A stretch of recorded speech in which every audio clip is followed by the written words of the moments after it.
Side खबरों के लिए सब्सक्राइब करें फ्लेम मीडिया और उसके बाद बेल आइकन को प्रेस करें ताकि सबसे पहले आपको मिले एक्सक्लूसिव खबरें।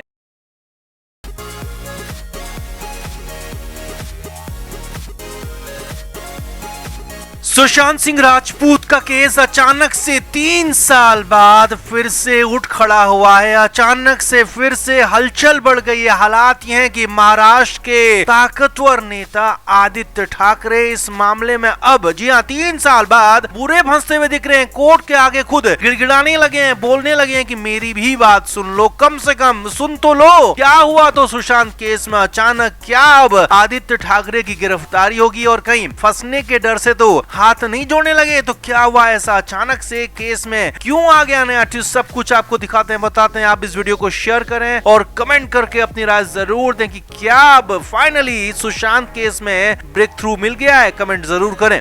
तो 14 जून 2020 को सुशांत सिंह राजपूत ने दुनिया छोड़ी थी। कई लोगों पर आरोप लगे, रिया चक्रवर्ती, उसका भाई शौविक, सिद्धार्थ पिठानी, दीपेश सावंत, न जाने कई सारे नाम आए। कुछ लोगों को जेल भी डाला गया और कुछ लोग तो अब भी जेल के अंदर हैं। लेकिन हाँ, इसी केस में, जी हाँ, सुशांत के केस में सबसे बड़ा आरोप लगा तब के महाराष्ट्र के मुख्यमंत्री उद्धव ठाकरे के बेटे और खुद भी मंत्री रहे आदित्य ठाकरे पर। बीजेपी नेता नारायण राणे, उनके बेटों ने कई बार आदित्य ठाकरे पर आरोप लगाए और साफ साफ कह दिया कि आदित्य ठाकरे ही इस पूरे मामले में गुनहगार हैं। और न सिर्फ सुशांत बल्कि सुशांत की मैनेजर दिशा सालियान के मामले में भी सालियान की संदिग्ध मौत का जिम्मेदार भी आदित्य ठाकरे को ठहराया गया, ऐसा आरोप लगा गया। हालांकि तब से अब तक आदित्य पर जांच की आंच कभी आई नहीं, लेकिन अचानक आदित्य ठाकरे खुद ही हाथ जोड़ने लगे हैं, खुद ही कोर्ट पहुंच गए हैं, गिड़गिड़ाने लगे हैं कि उनको भी सुन लो, उनकी बात भी सुन लो, कम से कम सुन तो लो। पूरा मामला आप समझिए। आदित्य ठाकरे ने अपने वकील राहुल अरोटे के जरिए बॉम्बे हाई कोर्ट से मांग की है कि सुशांत केस में उनकी यानी कि आदित्य ठाकरे की गिरफ्तारी या फिर उनसे पूछताछ करने से पहले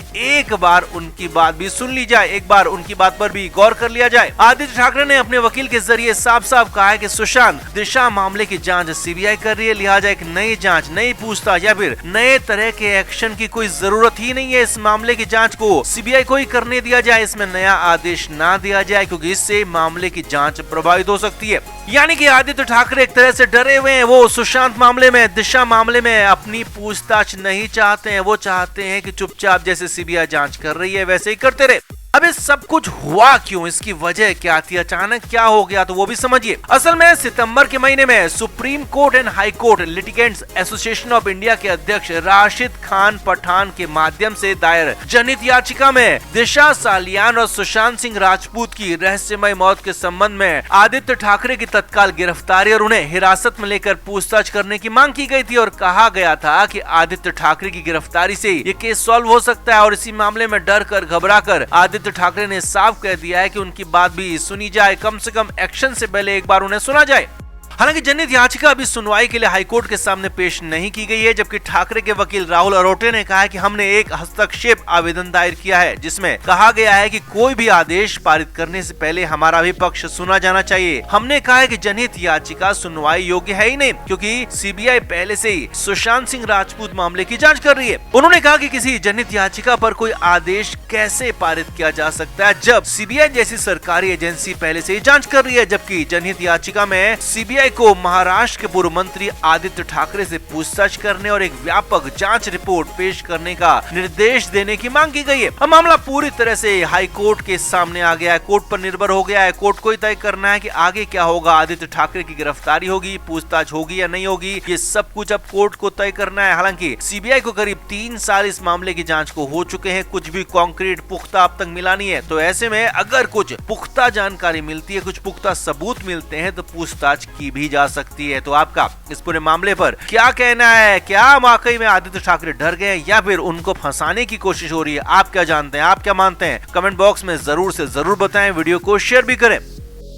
तो मार्च के आखिरी हफ्ते में आकांक्षा दुबे इस दुनिया से चली गई और इसका सबसे बड़ा और पहला आरोप समर सिंह पर ही लगा। समर फरार हो गया, मगर गाजियाबाद से समर सिंह को गिरफ्तार किया गया, समर को वाराणसी लाया गया और तब यानी कि अप्रैल के पहले हफ्ते में जो समर पकड़ा गया तब से जेल के अंदर ही बंद है और तब पहली बार समर को कोर्ट में भी पेश किया गया था। तो समर सिंह पर कोर्ट के बाहर हमला हो गया। जी हाँ, आकांक्षा के समर्थकों ने समर सिंह को घेर लिया था, पीछा कर लिया था, दौड़ा दिया था और समर सिंह को लेकर पुलिस वालों तक को भागना पड़ा था और तब के बाद से समर को कभी भी कोर्ट लाया नहीं गया। जितनी बार भी समर सिंह की पेशी हुई या कहें कि समर को लेकर सुनवाई हुई तो समर सिंह या तो वीडियो कॉन्फ्रेंसिंग के जरिए पेश हुआ या फिर समर सिंह के वकील ही कोर्ट में पेश हुए, लेकिन समर कभी कोर्ट इसके बाद गया नहीं। लेकिन अब बड़ी खबर सूत्रों के हवाले से हम आपको बता रहे हैं कि जल्द ही समर सिंह का वो नियम खत्म होने वाला है जिसमें समर सिंह को कोर्ट में पेशी से छूट दी गई है, यानी कि निजी पेशी से समर को जो छूट थी, वकील के जरिए जो काम चल रहा था वो छूट खत्म होने वाली है और इसका असर ये होगा कि समर सिंह को खुद कोर्ट में पेश होना होगा। जेल से पेशी के लिए समर को कोर्ट ले जाया जाएगा, जेल वैन में समर सिंह जाएगा और फिर समर सिंह को सुनवाई के दौरान कोर्ट में सामने पेश किया जाएगा। यही खबर, यही मामला समर सिंह के लिए भले ही राहत लेकर आया है, लेकिन यही सबसे बड़ी आफत भी बन सकता है। वैसे तो खबर यह है कि जब से समर सिंह को पता चला है कि वो जेल से बाहर जाएगा, भले ही सुनवाई के ही बहाने सही, कुछ ही देर के लिए सही, तो वो जेल से बाहर जाएगा, तो इस बात से समर सिंह खासा खुश है। लेकिन शायद समर सिंह भूल गया है कि उसके साथ अप्रैल में क्या हुआ था,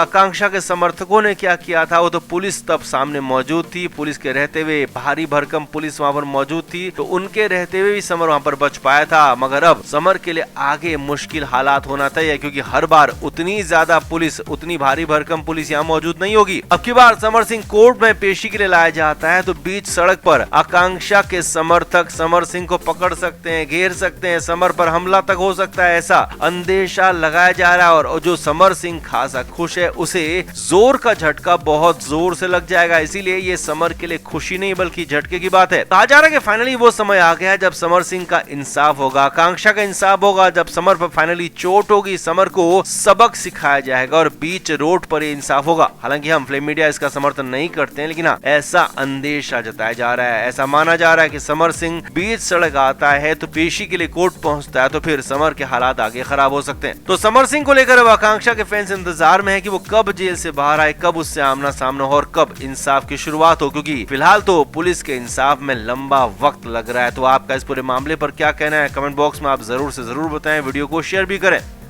फ्लेम मीडिया रिपोर्ट।